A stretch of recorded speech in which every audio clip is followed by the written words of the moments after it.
arriver au XXe siècle. Et dans le XXe siècle, là, ce qui va être au cœur de la disparition associative, ce sont, dans un premier temps, les rapports à l'État social. C'est-à-dire que, dès la fin du XIXe siècle, avec les analyses sociologiques, et en particulier celle du courant qu'on a appelé les solidaristes, vous voyez, Durkheim, Bouglet, Fouillet, Malon, tout ce courant de pensée jusqu'à Jaurès, ils vont revenir contre la philanthropie à la solidarité démocratique, mais à une solidarité démocratique qui n'est plus basée sur l'auto-organisation des citoyens avec les principes de liberté et d'égalité, mais qui est beaucoup plus une responsabilité de l'État. Alors c'est très important, parce que ça a permis d'aboutir à ce qu'on remplace l'aumône de la philanthropie par la revendication de droits. Donc l'État social fonde des droits, permet aux gens d'avoir des revendications de leurs droits, et non plus d'attendre la compassion du riche. En ça, c'est un changement majeur. Et donc, il va y avoir tout un ensemble de dispositions qui vont être liées à l'État social, mais vous voyez que l'État social va aussi prendre en charge l'organisation de la solidarité démocratique et oublier d'une certaine façon, surtout en France, je dirais, sur des raisons pour lesquelles on pourra revenir, qu'il peut y avoir une part de la solidarité démocratique qui n'émane pas de l'État, mais qui émane de la société civile. Beaucoup de récits progressistes du XIXe siècle nous disent que la solidarité ne s'est implantée qu'avec l'État social. Je regrette, mais historiquement, c'est faux. C'est-à-dire que la solidarité démocratique a existé bien avant l'État social. L'État social est un acquis majeur, mais on ne peut pas indexer la dynamique de la solidarité démocratique sur la création de l'État social. Or, beaucoup d'écrits nous racontent cette histoire qui amène à ce que le progrès social ne serait né qu'avec l'État. Et ça, je pense que c'est aussi un facteur d'ignorance des associations, puisque finalement, ce qui est important, ce n'est pas ce que font les associations, c'est ce que fait l'État. Et ça, cette tendance à penser en ces termes va être renforcée tout au cours du XXe siècle, et en particulier avec le compromis après la Seconde Guerre mondiale. C'est-à-dire qu'on est vraiment sur une organisation de la société en deux piliers. Le capitalisme marchand, c'est ça qu'on appelle l'économie, et l'État, lui, gère le social. Et quand on regarde les textes, je me rappelle,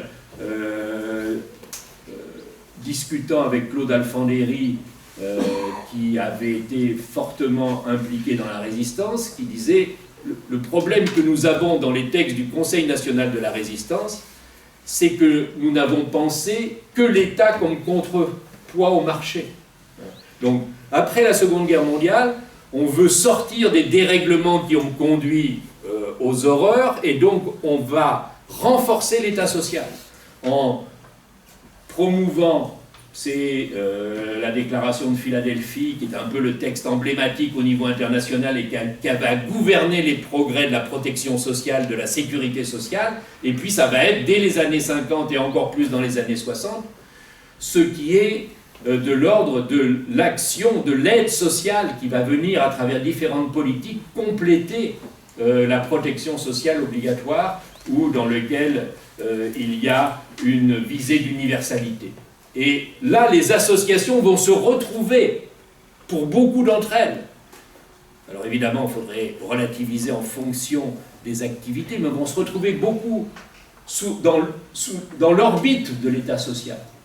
À l'époque, quand en matière d'action sociale, on repère un nouveau besoin, on peut assez facilement proposer de répondre à ces besoins aux financeurs publics, et les financeurs publics acceptent facilement. Pourquoi ? Parce que, à l'époque, prenons les années 60, la décennie 60, on est sur un taux de croissance moyen en France entre 5 et 6%.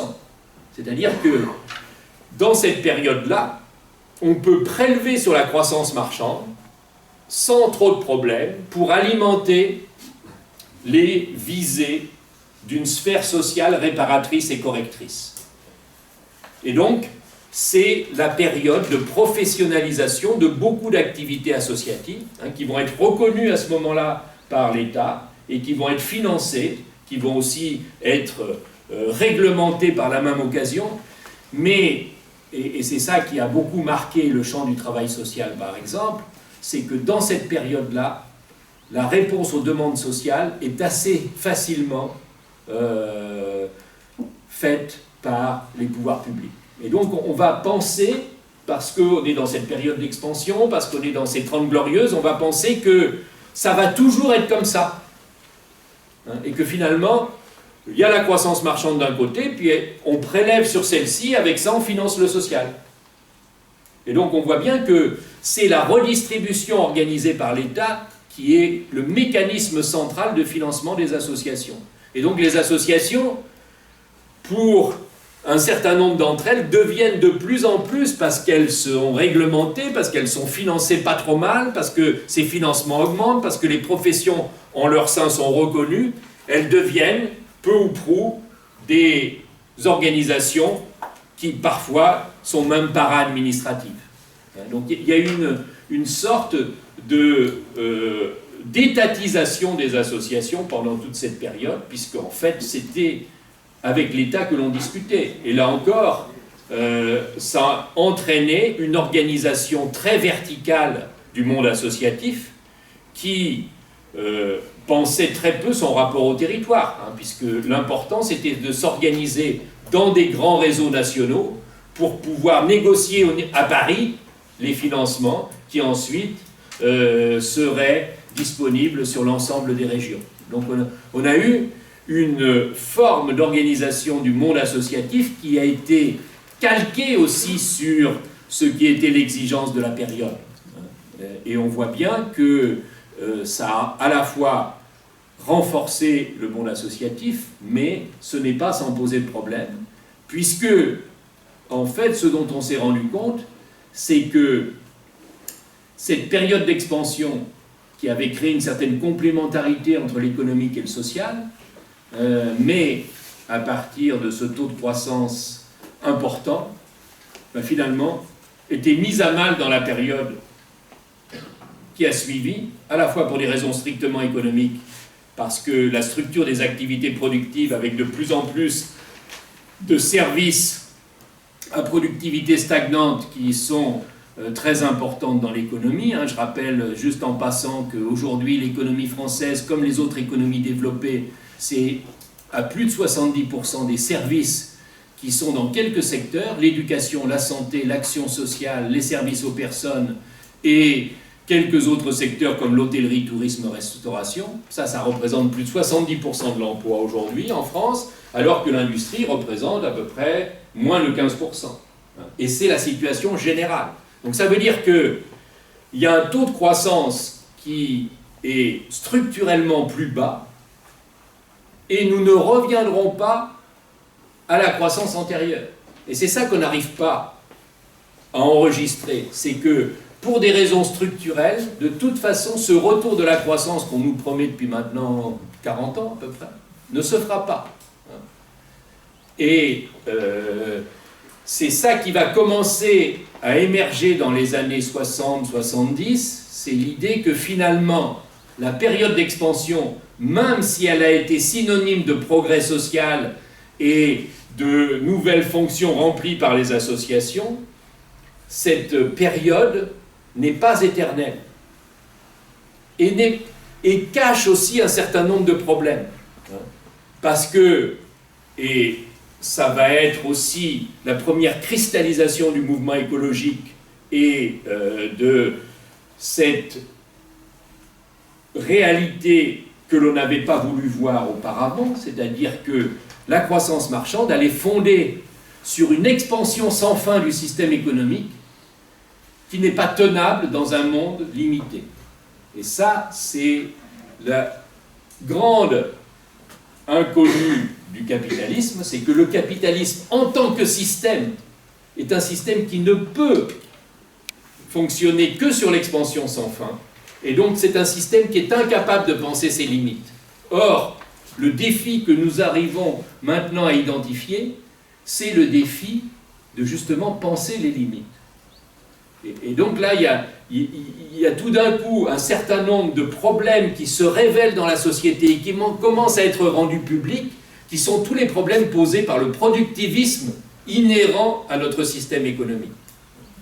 Et c'est pour ça qu'il va y avoir de nouvelles formes d'organisation collective qui vont être de plus en plus importantes et qui vont remettre en cause ce grand compromis entre économique et social qui est celui de la période d'expansion antérieure.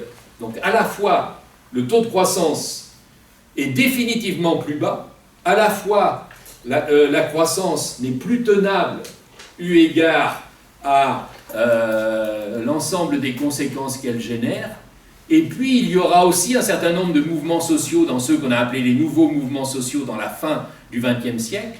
Il y a un certain nombre de nouveaux mouvements sociaux qui vont mettre aussi en accusation l'État social traditionnel qui, dans un certain nombre de cas, avec ce mouvement de professionnalisation que je décrivais, a un peu oublié l'usager, ou a rendu l'usager incompétent, puisque le véritable expert de l'usager, c'est le professionnel. Et donc, il y a tout un tas de mouvements qui, par exemple, dans certains pays autour des personnes en situation de handicap, va réclamer une citoyenneté pour les usagers des associations. On va avoir tout un ensemble aussi de critiques qui vont venir du mouvement féministe, qui va montrer comment il y a des inégalités de genre qui perdurent derrière l'idéologie d'égalité qui est celle de l'État social. Et donc on a tout un ensemble de remises en cause qui vont s'attaquer finalement à ce ciment qui était à la fois la croissance et la répartition entre un économique marchand et un social étatique. Et donc on va voir apparaître ces nouveaux mouvements sociaux. Ces nouveaux mouvements sociaux, ils vont d'une certaine façon se fragmenter, mais en même temps les questions qu'ils posent restent non résolues et restent des questions devant nous. Et on voit bien que il y a, à partir des années 80, et la désignation dans les études qui concernent montre bien le passage des nouveaux mouvements sociaux à d'autres terminologies. On va parler d'initiative, d'innovation sociale dans la société civile.